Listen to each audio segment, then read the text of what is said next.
Good afternoon. Good afternoon. Good afternoon, ma'am.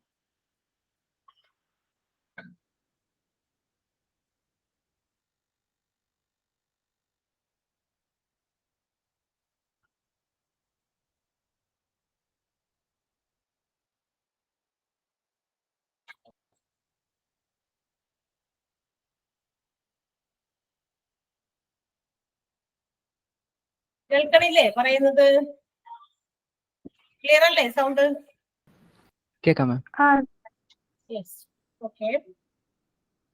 അപ്പൊ നമ്മള് medical insurance എന്ന് പറയുന്ന ടോപ്പിക്കാണ് പഠിച്ചുകൊണ്ടിരിക്കുന്നത്. Insurance, mediclaim insurance, how can we avail its benefits, അല്ലെ? അതിന്റെ ബെനഫിറ്റുകളൊക്കെ നമുക്ക് എങ്ങനെ കിട്ടും എന്നുള്ള കാര്യങ്ങളും, അതൊക്കെ ഏതൊക്കെ കാര്യങ്ങൾക്കാണ് നമുക്ക് ബെനഫിഷ്യറി ആകുന്നത് എന്നുള്ള കാര്യങ്ങളൊക്കെ നമ്മൾ കഴിഞ്ഞ ക്ലാസ്സുകളിലൊക്കെ പറഞ്ഞു. പിന്നെ ചില diseases which are not covered under insurance, health ഇൻഷുറൻസിന്റെ കവറേജിന്റെ പരിധിയിൽ പെടാത്ത, കവറേജിന് അകത്ത് വരാത്ത കുറെ ഡിസീസസ്, അല്ലെ? എന്നാൽ ചില diseases which are not considered as diseases under waiting പീരീഡിൽ കൺസിഡർ ചെയ്യാത്ത കുറച്ച് ഡിസീസസ്. പിന്നെ നമ്മൾ ഇമ്പോർട്ടന്റ് ആയിട്ടുള്ള കുറച്ച് ഗവൺമെന്റ് ഹെൽത്ത് ഇൻഷുറൻസ് പ്ലാനുകളെ നമ്മൾ പരിചയപ്പെട്ടു. ഇതിൽ ഇമ്പോർട്ടന്റ് ആയിട്ടുള്ളത് employee state insurance plan, ESI, പിന്നെ എന്താ പറയാ RSBY, അല്ലെ? RSBY എന്ന് പറയുന്നത് അതും നമ്മൾ പരിചയപ്പെട്ടു. അങ്ങനെ കുറച്ച് എന്താ പറയാ ഇമ്പോർട്ടന്റ് ആയിട്ടുള്ള പ്ലാനുകൾ ഇത് ഗവൺമെന്റ് പ്രൊവൈഡ് ചെയ്യുന്ന വിച്ച് ഈസ് ഹെൽപ്ഫുൾ ടു, അത് ഒത്തിരി എന്താ പറയാ ബാക്ക്വേർഡ് പീപ്പിൾ, അല്ലെ? അല്ലെങ്കിൽ ലോ ഇൻകം പീപ്പിൾ, എംപ്ലോയീസ്, ഇവരെയൊക്കെ ഉദ്ദേശിച്ചിട്ട് ആണ് government such type of health ഇൻഷുറൻസുകളൊക്കെ പ്രൊവൈഡ് ചെയ്യുന്നത്. Or they cannot afford huge amount. നമുക്കറിയാം അത്തരം എന്താ പറയാ ഇപ്പൊ ബിലോ പോവർട്ടി ലെവൽ, BPL ആ ഒരു ഇതിനകത്ത് വരുന്ന ഫാമിലീസിന്, അതുപോലെ പുവർ പീപ്പിൾസിന്, they cannot afford a high amount of premium which is to be paid monthly or quarterly or yearly, അല്ലെ? അപ്പൊ ഇത്ര വലിയ ഹ്യൂജ് എമൗണ്ടുകളൊക്കെ പ്രീമിയം ആയിട്ട് അടച്ച് ഇൻഷുറൻസിന്റെ ഭാഗമാകാനായിട്ട് ദേ കനോട്ട് അഫോർഡ്. അത്തരം ഫിനാൻഷ്യൽ സ്റ്റെബിലിറ്റി ഇല്ലാത്തവരായിരിക്കാം ഈ ഒരു ഗ്രൂപ്പിൽ വരിക. സോ ദാറ്റ് ഗവൺമെന്റ് അതിന് ഹെൽപ്ഫുൾ ആകുന്ന രീതിയിലാണ് ഇത്തരം സ്കീമുകൾ, അതായത് ESI, RSBY, രാഷ്ട്രീയ സ്വാസ്ഥ്യ ബീമ യോജന എന്ന് പറയുന്നതും ഒക്കെ കൊണ്ടുവന്നിരിക്കുന്നത്. അപ്പൊ ഇത് ഓരോരുത്തർക്കും ഓരോ, ഇപ്പൊ ESI ആരെ ഉദ്ദേശിച്ചിട്ടുള്ളതാണ്, RSBY ആർക്ക് ഉദ്ദേശിച്ചിട്ടുള്ളതാണ് എന്നൊക്കെ നമ്മൾ കണ്ടു കഴിഞ്ഞു. അപ്പൊ അതിന് കുറച്ച് കാര്യങ്ങളൊക്കെ ഉണ്ട്. അതിന് ഇപ്പൊ RSBY എന്ന് പറയുന്ന ആ ഒരു ഹെൽത്ത് ഇൻഷുറൻസ് പ്ലാനിന് എന്താ പറയാ അവൈലബിലിറ്റി ഉണ്ടാകണമെങ്കിൽ, അതിന് ബെനഫിഷ്യറി ആകണമെങ്കിൽ അതിന് വേണ്ട കുറച്ച് മാനദണ്ഡങ്ങളൊക്കെ നമ്മൾ പറഞ്ഞു കഴിഞ്ഞു. പിന്നെ നമ്മൾ എക്സാമ്പിൾസ് കുറച്ച് പറഞ്ഞു. നമ്മുടെ ഇന്ത്യയിലെ പ്രൈവറ്റ് ഹെൽത്ത് ഇൻഷുറൻസ് പ്ലാനുകൾ കുറച്ച് നമ്മൾ പരിചയപ്പെട്ടു. അതെന്തൊക്കെയാണ് നമ്മൾ പറഞ്ഞു. അവിടെ വരെയാണ് നമ്മൾ പറഞ്ഞു നിർത്തിയത്. അതുവരെയാണെന്നാണ് എന്റെ ഓർമ്മ. അവിടെ വരെയല്ലേ പഠിച്ച് വായിച്ചു നോക്കിയായിരുന്നു നോട്ടൊക്കെ?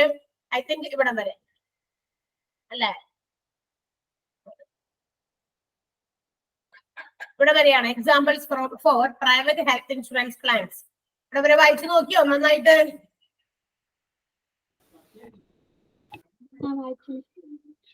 വായിച്ചു നോക്കി. അപ്പൊ കാര്യങ്ങളൊക്കെ മനസ്സിലായി അല്ലെ? RSBY അതിന്റെ എന്താണ് എക്സ്പാൻഡഡ് ഫോം? എന്താണ് RSBYയുടെ എക്സ്പാൻഡഡ് ഫോം? എന്താണ്? രാഷ്ട്രീയ സ്വാസ്ഥ്യ ബീമ യോജന. എപ്പോഴാണ് when was it established? എപ്പോഴാണ് അത് എസ്റ്റാബ്ലിഷ് ചെയ്യപ്പെട്ടത്? അശ്വിനി പറയാമോ? when was RSBY established? Ashwini ഉണ്ടോ അവിടെ? അശ്വിനി ഇല്ല. സതീഷ് പറയാമോ? In which year? Or which date? 2008. 2008 and First April. 1st April 2008 അത് came into existence, അല്ലെങ്കിൽ അത് ഇൻട്രൊഡ്യൂസ് ചെയ്തത്. ആൻഡ് ഇതിന്റെ beneficiaries, who are the beneficiaries of this plan? ഇത്തരം ഇൻഷുറൻസ് പ്ലാനുകളുടെ ബെനിഫിഷ്യറി ആരാണത്? അപർണ.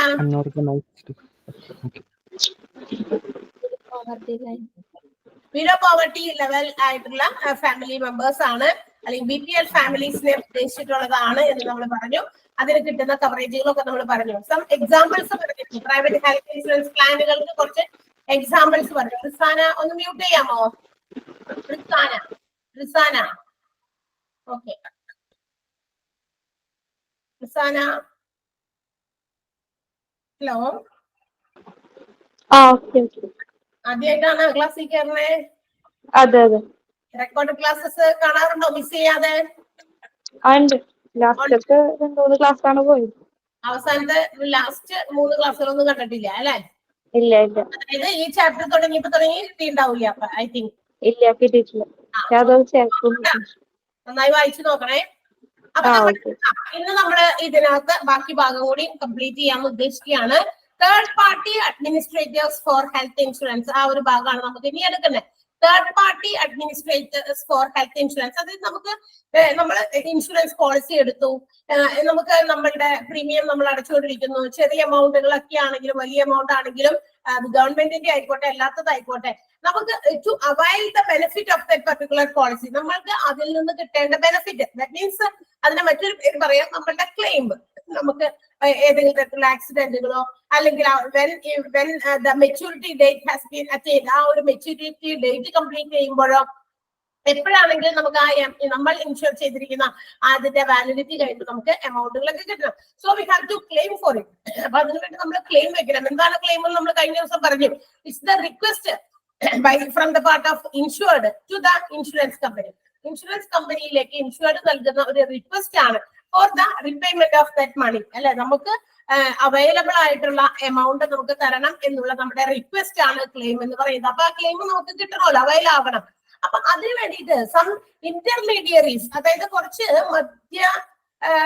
മധ്യവർത്തികൾ എന്ന് പറയാം, നമ്മള് ബ്രോക്കേഴ്സ് എന്നൊക്കെ പറയുന്ന പോലെ ചില മധ്യവർത്തികൾ അവിടെ പ്രവർത്തിക്കുന്നുണ്ട്. ടു ലിങ്ക്, അതായത് ഇവരെ കണക്ട് ചെയ്യാനായിട്ട് ഇൻഷുറൻസ് കമ്പനി, ഇൻഷുറൻസ് പ്രൊവൈഡർ എന്ന് വേണമെങ്കിൽ നമുക്ക് പറയാം, ഇൻഷുറൻസ് കമ്പനിയെ, ഇൻഷുർഡിനെയും പിന്നെ ഹെൽത്ത് കെയർ ഇൻസ്റ്റിറ്റ്യൂഷൻസിനെയും അല്ലെങ്കിൽ ഹോസ്പിറ്റൽസിനെയും തമ്മിൽ ബന്ധിപ്പിക്കുന്ന ഒരു ടീം ഉണ്ടായിരിക്കാം. അതൊരാളായിരിക്കാം, ഒരു ഏജൻസി ആയിരിക്കാം, ഏതെങ്കിലും ഒരു തരത്തിലുള്ള ഒരു ഓർഗനൈസേഷൻ ആയിരിക്കാം, ഒരു കമ്പനി ആയിരിക്കാം. ഇവരാണ് നമ്മളെ തമ്മിൽ ബന്ധിപ്പിക്കുക. Even that particular incident or accident ഒക്കെ ഇത്തരം തരത്തിലുള്ള സാഹചര്യങ്ങൾ ഉണ്ടാകുന്ന സമയത്ത് ഇവർ ഒരു ഇന്റർമീഡിയറി ആയിട്ട് ഒരു പ്രവർത്തിക്കും നമുക്കിടയിൽ. കാരണം നമ്മൾ ഡയറക്റ്റ് ആയിട്ട് ഇൻഷുറൻസ് കമ്പനിയെ സമീപിക്കാനോ ചിലപ്പോൾ നമുക്ക് പറ്റിയെന്ന് വരില്ല. കാരണം എന്താണ്, ആ ഒരു ഇൻസിഡന്റ് നടക്കുന്ന സമയത്ത് ചിലപ്പോൾ വലിയ ആക്സിഡന്റ് ഒക്കെ ആയിരിക്കാം. സോ നമുക്ക് ആ ഒരു ഇൻഷുറൻസിന്റെ എമൗണ്ട് നമുക്ക് ക്ലെയിം ചെയ്ത് കിട്ടാറുണ്ട്. അപ്പൊ നമുക്ക് ചിലപ്പോൾ അവിടെ ഓടിപ്പോകാനോ, നമ്മളുടെ ബൈസ്റ്റാൻഡേഴ്സ്, നമ്മുടെ ക്ലോസ് റിലേറ്റീവ്സ് ഒക്കെ ആയിരിക്കും ഇതിന് എന്താ പറയാ നമുക്ക് വേണ്ടി ഓടുക. പക്ഷെ അവർക്ക് they are not in a position to go for that. അതിന് വേണ്ടിയിട്ട് അവർക്ക് ചിലപ്പോൾ പെട്ടെന്ന് ഓടിയൊക്കെ ആ സ്ഥലങ്ങളിലൊക്കെ എത്താൻ വെച്ചാൽ ബുദ്ധിമുട്ടുള്ള കാര്യമായിരിക്കും. സോ അറ്റ് ദാറ്റ് ടൈം ഇങ്ങനെയുള്ള ആളുകളാണ് ഈ പറയുന്ന TPA, നമുക്ക് അതിനെ ഷോർട്ട് ഫോമിൽ അങ്ങനെ വിളിക്കാം, തേർഡ് പാർട്ടി അഡ്മിനിസ്ട്രേറ്റേഴ്സ് എന്ന് പറയുന്ന TPA. ഇങ്ങനെ ഇവർ നമ്മളെ ഹെൽപ്പ് ചെയ്യുന്ന ഒരു ഇന്റർമീഡിയറി ആണ്. മേ ബി ഒരു കമ്പനി ആകാം, മേ ബി ഒരു ഏജൻസി ആകാം, ഒരു ഓർഗനൈസേഷൻ ആകാം. ബട്ട് ലോകത്തിൽ കൂടി വഴി കൂടി പോണ ആർക്കും ഈ ഒരു TPA, അതായത് തേർഡ് പാർട്ടി അഡ്മിനിസ്ട്രേറ്റർ ആകാൻ സാധിക്കില്ല.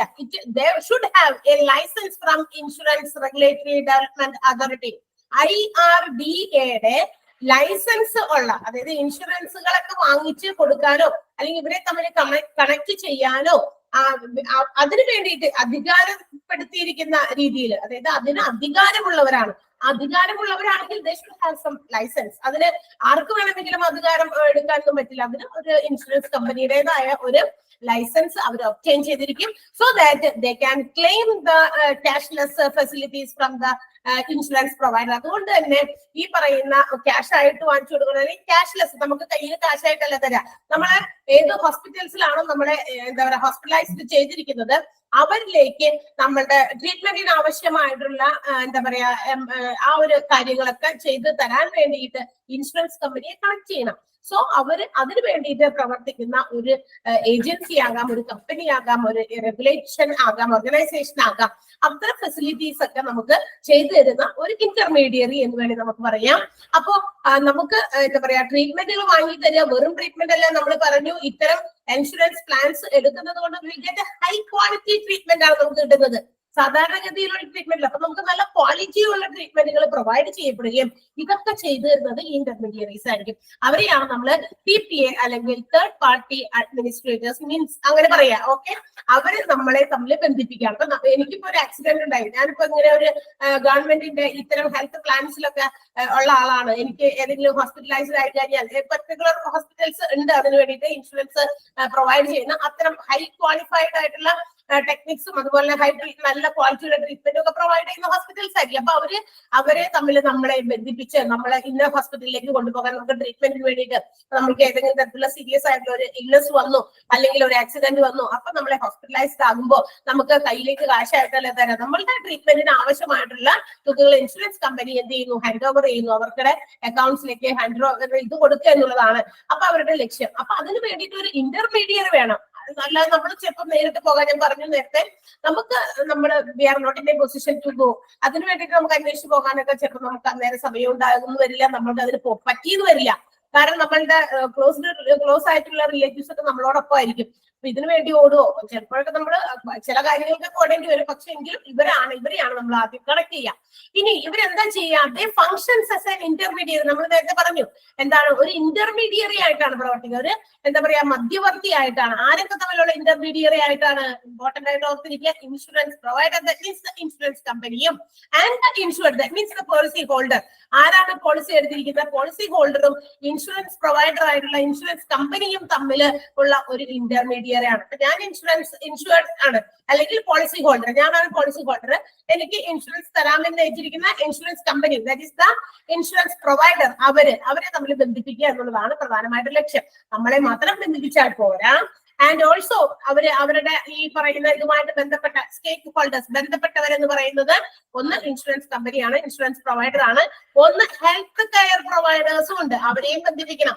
നമുക്ക് നല്ല ക്വാളിറ്റിയുള്ള ട്രീറ്റ്മെന്റ് എവിടെ നിന്ന് കിട്ടും എന്ന് മനസ്സിലാക്കി they have to give some connection. അവര് നമ്മളെ കണക്ട് ചെയ്യുന്നു എന്നുള്ളത് കൂടി മറ്റൊരു പ്രത്യേകതയാണ് ഈ TPA-കൾ. പിന്നെ മാത്രമല്ല പോളിസി, ഒരു ട്രയാങ്കുലർ ഒരു എന്താ പറയാ ഒരു റിലേഷൻ അല്ലെങ്കിൽ ഒരു ഇന്റർമീഡിയറി, ഇങ്ങനെ ഒരു ട്രയാങ്കിൾ ഷേപ്പിൽ നമ്മളെ ബന്ധിപ്പിക്കുകയാണ്.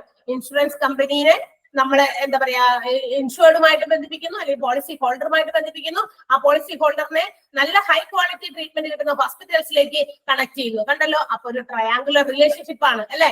അപ്പൊ ഹോസ്പിറ്റലിൽ നിന്നും പേഷ്യന്റിന് എന്തുണ്ട്, ബന്ധമുണ്ട്. മാത്രമല്ല പേഷ്യന്റിന് ഇൻഷുറൻസ് കമ്പനിയുമായിട്ടും ബന്ധമുണ്ട്, ആൻഡ് ഹോസ്പിറ്റലിനും ഇൻഷുറൻസ് കമ്പനിയുമായി ബന്ധമുണ്ട്. കാരണം ഇൻഷുറൻസ് എടുത്തിരിക്കുന്ന നമ്മളുടെ പേരിലുള്ള ക്യാഷ് എമൗണ്ടുകൾ സെറ്റിൽ ചെയ്യുന്നത് ഈ കമ്പനിയാണ്. സോ ഒരു ട്രയാങ്കുലർ ആയിട്ടുള്ള ഒരു റിലേഷൻ ആണ് നമുക്ക് ഈ ഒരു ആര് പ്രൊവൈഡ് ചെയ്യുന്നത്, തേർഡ് പാർട്ടി അഡ്മിനിസ്ട്രേറ്റേഴ്സ് അല്ലെങ്കിൽ TPA പ്രൊവൈഡ് ചെയ്യുന്നത്. ക്ലിയർ ആയോ എന്താണ് കാര്യം എന്ന് മനസ്സിലായോ? ആ ഒരു കുഞ്ഞ് 2 പാരഗ്രാഫേ പറഞ്ഞുള്ളൂ, കുഞ്ഞു 2 കാര്യങ്ങൾ. അതിനകത്ത് ഇമ്പോർട്ടന്റ് ആയിട്ട് പറഞ്ഞിരിക്കുന്ന ഇതാണ്, TPA means third party administrator എന്നാണ്. That may be a company or agency or an organization. അതൊരു കമ്പനി ആകാം, ഒരു ഏജൻസി ആകാം, ഒരു ഓർഗനൈസേഷൻ ആകാം. who hold a license from IRDA. IRDA licence കിട്ടിയ, അതായത് ഇൻഷുറൻസ് റെഗുലേറ്ററി ഡെവലപ്മെന്റ് അതോറിറ്റിയുടെ ലൈസൻസ് കൈവശമുള്ള അധികാരപ്പെടുത്തിയിരിക്കുന്ന ഒരു കമ്പനിയോ ഏജൻസിയോ ഓർഗനൈസേഷനോ ആണ് TPA എന്ന് പറയുന്നത്. ഇനി അവരെന്താ ചെയ്യാ, ആക്ട് ആസ് ആൻ അല്ലെങ്കിൽ they function as an intermediary. അവർ ഇന്റർമീഡിയറി ആയിട്ട് പ്രവർത്തിക്കുന്നു. ആരൊക്കെ തമ്മിലുള്ള ഇന്റർമീഡിയറി ആണ്? ഇൻഷുറൻസ് പോളിസി ഹോൾഡറും അതുപോലെ ഇൻഷുറൻസ് കമ്പനിയും. അതോടൊപ്പം തന്നെ ഇൻഷുറൻസ് കമ്പനിയും നമ്മുടെ ഹെൽത്ത് കെയർ പ്രൊവൈഡറും, അതുപോലെ ഹെൽത്ത് കെയർ പ്രൊവൈഡറും അതുപോലെ തന്നെ ഇൻഷുറൻസ് പോളിസി ഹോൾഡറും. കണ്ടോ, ഒരു ട്രയാങ്കിൾ. ആ 3 ബന്ധപ്പെട്ട ആളുകളെയാണ് നമ്മൾ അവിടെ പോയിന്റ് ഇട്ട് പറഞ്ഞിരിക്കുന്നത്. ക്ലിയർ ആണോ? ഇത്രയും മൂന്ന് കാര്യങ്ങളാണ്, 4 കാര്യങ്ങളാണ് ഈ ഒരു കുഞ്ഞു പാരഗ്രാഫിൽ പറഞ്ഞിട്ടുള്ളൂ. ക്ലിയർ ആണോ? ആണെങ്കിൽ അടുത്തതിലേക്ക് പോകാനാണ്. മനസ്സിലായി? Then who all are in TPA and what do they do? അടുത്ത ഹെഡിങ് ഇതാണ്, who are there in TPA. ആരൊക്കെയാണ് ഈ തേർഡ് പാർട്ടി അഡ്മിനിസ്ട്രേറ്റേഴ്സിൽ വരിക, എന്താണ് അവർ ചെയ്യുന്നത്? ഈ IRDA again according to them, അതായത് IRDA റെഗുലേഷൻസ് പ്രകാരം പറയുന്നു ഈ TPA-ക്ക് അവരുടെ കീഴിൽ ആരുണ്ടാവണമെന്ന് അറിയാമോ? They should have an on medical doctor. അതായത് അവർക്ക് സ്വന്തമായിട്ട് ഒരു മെഡിക്കൽ ഡോക്ടർ ഉണ്ടായിരിക്കുന്നത് വെച്ചാൽ who are registered with the Medical Council of India. Medical council of ഇന്ത്യയിൽ രജിസ്റ്റർ ചെയ്ത ഒരു നല്ല ഡോക്ടർ അവരുടെ കയ്യിൽ എപ്പോഴും ഉണ്ടായിരിക്കണം. പിന്നെ ആരൊക്കെ ഉണ്ടാകണം? പിന്നെയും പറയുന്നുണ്ട് കുറച്ച് ആളുകളുടെ പേരുകൾ. ഹോസ്പിറ്റലിന്റെ മാനേജർ, അവർക്ക് അറിയാവുന്ന, അതായത് ഏറ്റവും ബന്ധം അവർക്ക് ഇവരുമായിട്ടൊക്കെ ഉണ്ടാകണം എന്നാണ് പറയുന്നത്. കാരണം when an incident or accident occurs, ഒരു പേഷ്യന്റ് പെട്ടെന്ന് ഒരാൾക്ക് രോഗം വന്നു, ഭയങ്കര ഡിസീസ് സീരിയസ് ഇൽനെസ് ആണ്, പെട്ടെന്നൊക്കെ ക്യൂർ ചെയ്യേണ്ടതാണ്, അല്ലെങ്കിൽ എത്രയും പെട്ടെന്ന് എന്തെങ്കിലും കാര്യങ്ങൾ അവരെ നല്ല രീതിയിൽ ട്രീറ്റ് ചെയ്തില്ലെങ്കിൽ അത് വലിയ ഡേഞ്ചർ സിറ്റുവേഷൻസിലേക്ക് പോകും. അപ്പൊ അതൊക്കെ ഇല്ലാതിരിക്കാനായിട്ട് അവരുടെ പക്കൽ ഈ പറയുന്ന കുറച്ച് ആൾക്കൂട്ടം അവരുടെ ആ ഒരു കരവലയത്തിനുള്ളിൽ ഉണ്ടായിരിക്കണം. So that they can reach to them as soon as possible. അവരുടെ അടുത്തേക്ക് പെട്ടെന്ന് റീച്ച് ചെയ്ത് ഈ പറയുന്ന കാര്യങ്ങളൊക്കെ സോൾവ് ചെയ്യാനായിട്ട് സാധിക്കും. സോ TPA എന്ന് പറയുന്നത് അവരൊരു ഏജൻസിയാണ്, കമ്പനിയാണ്, ഓർഗനൈസേഷൻ ഒക്കെ ആണെങ്കിലും ദേ themselves cannot do nothing, അല്ലെ? അവർക്ക് ഒറ്റയ്ക്കൊന്നും ഒന്നും ചെയ്യാൻ പറ്റില്ല. അവർക്ക് ഇത് കണക്ഷൻ ചെയ്ത് കൊടുക്കാനാണ് അവരുടെ ഡ്യൂട്ടി. അവർക്കൊന്നും ചെയ്യാൻ പറ്റില്ല. ഇപ്പൊ ഒരാള്, ഞാനിപ്പോ ഭയങ്കര എന്താ പറയാ അസുഖം വന്നു, ഭയങ്കര ഇൽനെസ് ആയിട്ട് ഞാൻ ഒരു ഡോക്ടറെ, അപ്പൊ ഞാൻ വേഗം എന്താ പറയാ തേർഡ് പാർട്ടി അഡ്മിനിസ്ട്രേറ്റേഴ്സ് നമ്മൾ അവരുമായിട്ട് കണക്ട് ചെയ്തിട്ടുണ്ടെങ്കിൽ അപ്പൊ നമുക്ക് വേണ്ട ഇൻഷുറൻസിന്റെ കാര്യങ്ങളെ കുറിച്ചിട്ട് എന്തെങ്കിലുമൊക്കെ ഡൗട്ട്സ് മറ്റൊക്കെ ഉണ്ടാവുമല്ലോ. അപ്പൊ അങ്ങനെയുള്ള കാര്യങ്ങൾ അല്ലെങ്കിൽ ഇങ്ങനെയുള്ള കാര്യങ്ങൾ വന്നു കഴിഞ്ഞാൽ whom should I reach first, ഞാൻ ആരെയാണ് ആദ്യം സമീപിക്കേണ്ടത് എന്നുള്ള കാര്യങ്ങളൊക്കെ നമുക്ക് പറഞ്ഞു തന്നിട്ടുണ്ടായിരിക്കും. അപ്പൊ ആ ഒരു ആളുകളെ നമ്മൾ കണക്ട് ചെയ്യുമ്പോൾ അവർക്ക് ഒന്നും ചെയ്യാനില്ല. കാരണം നമ്മുടെ രോഗം ഭേദമാക്കണമെങ്കിൽ ഹോസ്പിറ്റലിൽ തന്നെ പോകണം. അപ്പൊ അതിന് ഹൈ ക്വാളിറ്റി ട്രീറ്റ്മെന്റ് ഉള്ള ഹോസ്പിറ്റൽസ് പ്രൊവൈഡ് ചെയ്യണം. അപ്പൊ അതിന് വേണ്ടിയിട്ട് ഇവരെ സമീപിക്കുമ്പോൾ അവരുടെ കയ്യിൽ ഈ പറയുന്ന ആളുകൾ ഉണ്ടാകണം. ഒരു നല്ല മെഡിക്കൽ ഡോക്ടർ ഉണ്ടായിരിക്കണം, ഇൻ ഹൗസ് മെഡിക്കൽ ഡോക്ടർ ഉണ്ടായിരിക്കണം. അത് മെഡിക്കൽ കൗൺസിൽ ഓഫ് ഇന്ത്യ അംഗീകരിച്ചവരായിരിക്കണം എന്നുള്ളത് നിർബന്ധമാണ്. ഹോസ്പിറ്റൽസ് മാനേജേഴ്സിനെ അറിയണം, ലീഗൽ എക്സ്പേർട്സ്. എന്തെങ്കിലും കാരണവശാൽ ഇപ്പൊ ആക്സിഡൻസ് ഒക്കെ ആണെങ്കിൽ ലീഗൽ ആയിട്ടുള്ള ചില ഇഷ്യൂസ് ഒക്കെ അവിടെ വരാൻ സാധ്യതയുണ്ട്. അപകടം നടന്ന കാര്യങ്ങളെ കുറിച്ചിട്ടൊക്കെ, അല്ലെങ്കിൽ അത് അപകടത്തില് എന്തെങ്കിലും ലീഗൽ ആയിട്ടുള്ള ചില എന്താ പറയാ കാര്യങ്ങളൊക്കെ നമുക്ക് മനസ്സിലാക്കി തരേണ്ടി വരുമല്ലോ. അപ്പൊ ലീഗൽ എക്സ്പേർട്സ് വേണം, ഇൻഷുറൻസ് കൺസൾട്ടൻസ് വേണം, ഇൻഷുറൻസിനെ കുറിച്ചിട്ടുള്ള കാര്യങ്ങളൊക്കെ മനസ്സിലാക്കി തരാനുള്ള കൺസൾട്ടൻസ്, പിന്നെ ഇൻഫർമേഷൻ ടെക്നോളജി പ്രൊഫഷണൽസ്, അതായത് IT മേഖലയിലുള്ള വളരെ വിദഗ്ധരായിട്ടുള്ള പ്രൊഫഷണൽസ് ഉണ്ടായിരിക്കണം അവരുടെ കീഴിൽ. And also management consultants, management പരമായിട്ടുള്ള കാര്യങ്ങളെ കൺസൾട്ട് ചെയ്യുന്നവരുണ്ടായിരിക്കണം. അപ്പൊ IRDA എന്ന് പറയുന്നത് അവര് അംഗീകരിച്ചിരിക്കുന്ന TPA അവരുടെ കീഴിൽ ഉണ്ടായിരിക്കേണ്ട ഒരു ചെറിയ ഗ്രൂപ്പ് ഓഫ് ആളുകളെയാണ് പറയുന്നത്. ഒരു മെഡിക്കൽ ഡോക്ടർ, പിന്നെ ഹോസ്പിറ്റൽ മാനേജേഴ്സ്, ലീഗൽ എക്സ്പെർട്സ്, പിന്നെ insurance consultants, information technology professionals and also management consultants. ഇവരൊക്കെയാണ് അതിന്റെ ആ ഒരു ഗ്രൂപ്പിൽ വരിക. TPAയുടെ ഉള്ളിൽ വരേണ്ടവർ ഇവരൊക്കെയാണ്. ഇനി എന്താണ് ഇവർ ചെയ്യുക? ദീസ് ടീം ഓഫ് പ്രൊഫഷണൽസ്, ഇവര് ഈ പറയുന്നതെല്ലാം തന്നെ ഭയങ്കര പ്രൊഫഷണലൈസ്ഡ് ആയിട്ടുള്ള ആളുകളാണ്. ഈ ഒരു TPA അഡ്മിനിസ്ട്രേറ്റേഴ്സിന്റെ ഉള്ളിൽ വരുന്ന ആളുകളെല്ലാം തന്നെ നല്ല പ്രൊഫഷണലിസ്റ്റ് ആളുകളായിരിക്കും. അപ്പൊ they should have A relation with the customers. അവർക്ക് എന്തുണ്ടായിരിക്കണം? അവരുടെ കസ്റ്റമേഴ്സുമായിട്ട് ഒരു ബന്ധം ഉണ്ടായിരിക്കും. Who are the customers? That means the diseased person or എന്താ പറയാ സിക്നസ് പേഷ്യന്റ്, അതായത് രോഗവുമായിട്ട് വരുന്ന പേഷ്യൻസ് ആകാം, അല്ലെങ്കിൽ ചിലപ്പോ ഈ ഇത്തരം സാഹചര്യങ്ങളിലൊക്കെ എന്തെങ്കിലും മരണപ്പെട്ടു പോകുകയൊക്കെ ചെയ്തിരിക്കുന്ന ഡിസീസ്ഡ് പേഴ്സൺ ആകാം. ഈ പറയുന്ന ആളുകളാണ് കസ്റ്റമേഴ്സ്. അപ്പൊ പോളിസി എടുത്തിരിക്കുന്നവരാണ് കസ്റ്റമേഴ്സ്. അപ്പൊ അവരുമായിട്ട് ഒരു നല്ല ഒരു റിലേഷൻ, അതാണ് ലൈസൻസ്, ഒരു റിലേഷൻ ആണ് ഉണ്ടായിരിക്കണം. when they make their claiming process, അതായത് കസ്റ്റമേഴ്സ് നടത്തുന്ന ക്ലെയിമിംഗ് പ്രോസസ് ഒക്കെ പെട്ടെന്ന് അതിനെയൊക്കെ സെറ്റിൽ ചെയ്യാനായിട്ട് കഴിവുള്ളവരായിരിക്കും ഈ ഏജൻസി അല്ലെങ്കിൽ ഈ ഒരു ടീം. അല്ലാതെ ഇപ്പൊ നമ്മൾ ക്ലെയിം വെച്ചു 5, 8, 10 മാസം വരെയൊക്കെ നോക്കിക്കുക എന്ന് പറഞ്ഞു കഴിഞ്ഞാൽ ബുദ്ധിമുട്ടാണ്, അല്ലെ? അപ്പൊ എത്രയും പെട്ടെന്ന് as soon as possible ഇത്തരം ക്ലെയിമുകളൊക്കെ സെറ്റിൽ ചെയ്യാൻ കഴിവുള്ളവരായിരിക്കണം. And also they have to make sure that any false claims are done by any customers. ഏതെങ്കിലും ആളുകള് പലതരത്തിലുള്ള തെറ്റിപ്പിക്കുന്ന രീതിയിൽ നമ്മളെ എന്താ പറയാ കൺഫ്യൂസ്ഡ് ആക്കുന്ന സാഹചര്യത്തിലെ പോലെ എന്തെങ്കിലും എന്താ പറയാ ഫോൾസ് ആയിട്ടുള്ള ക്ലെയിമുകളൊക്കെ വെച്ചിട്ടുണ്ടോ നോക്കുക. നമുക്ക് ഒരു പോളിസി എടുക്കുമ്പോൾ അതിനകത്ത് കുറെ ടേംസ് ആൻഡ് കണ്ടീഷൻസ് ഉണ്ട്.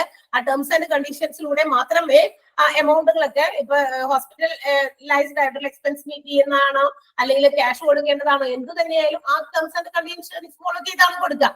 എന്നാൽ ചില ആളുകളൊക്കെ തെറ്റായ ഇൻഫോർമേഷൻസ് പ്രൊവൈഡ് ചെയ്ത്, അതായത് തെറ്റായ ക്ലെയിമിങ്സും നടത്താറുണ്ട്. അപ്പൊ അതൊക്കെ ഒന്നുമില്ല എന്ന് ഉറപ്പുവരുത്തേണ്ടതും ഇവരുടെ ഡ്യൂട്ടിയാണ്. മാത്രമല്ല അങ്ങനെ വരുമ്പോ അങ്ങനെ എങ്ങാനും പോയി കഴിഞ്ഞാൽ എന്ന് വെച്ചാൽ ഫോൾസ് ആയിട്ടുള്ള എന്താ പറയാ ക്ലെയിമുകളൊക്കെ വെച്ച് കഴിഞ്ഞാൽ അതൊക്കെ എന്താ പറയാ ശരിയായ രീതിയിൽ പെട്ടെന്ന് തന്നെ അതൊക്കെ ഇല്ലാതാക്കാനും, മാത്രമല്ല they have to enhance the quality of services. അവരുടെ സേവനങ്ങളൊക്കെ നല്ല കറക്റ്റ് ആയിട്ട് ഇംപ്രൂവ് ചെയ്യാൻ നോക്കണം. എന്ന് വെച്ചാൽ എങ്ങനെ ക്വാളിറ്റി ഇംപ്രൂവ് ചെയ്യാൻ പറ്റാം? അവര് പെട്ടെന്ന് തന്നെ കസ്റ്റമേഴ്സിനോട് എങ്ങനെ റെസ്പോണ്ട് ചെയ്യണം എന്ന് നോക്കണം. ആ റെസ്പോൺസ് കൃത്യമായ രീതിയിൽ കൊടുക്കുമ്പോഴാണ് അവരെന്താകുക ക്വാളിറ്റി ഉള്ള പ്രൊഫഷണൽസ് ആകുക. എന്ത് ബുദ്ധിമുട്ടുകളും കസ്റ്റമേഴ്സിന് വരുമ്പോൾ അതൊക്കെ പെട്ടെന്ന് ക്ലിയർ ആക്കി കൊടുക്കുമ്പോഴാണ് അവർ ക്വാളിഫൈഡ് ആയിട്ടുള്ള സർവീസസ് പ്രൊവൈഡ് ചെയ്തു എന്ന് പറയാൻ സാധിക്കുക. അതർവൈസ് എന്ത് പറ്റും? അവർക്ക് നല്ല രീതിയിലുള്ള ഒരു ഇൻഷുറൻസ് കിട്ടില്ല. മറ്റേ ഇനി ഇപ്പൊ നമ്മൾ ഒരു ഇൻഷുറൻസ് കമ്പനി ആയിരുന്നു, നമ്മൾ ഏതെങ്കിലും സാഹചര്യത്തിൽ നമ്മളുടെ എമൗണ്ടിന് വേണ്ടി ക്ലെയിം ചെയ്തു, അവര് പെട്ടെന്നൊന്നും റെസ്പോണ്ട് ചെയ്യുന്നില്ല. അപ്പൊ നമ്മളൊരു 10 ആളോട് പറയാം, എന്ത് പറയും?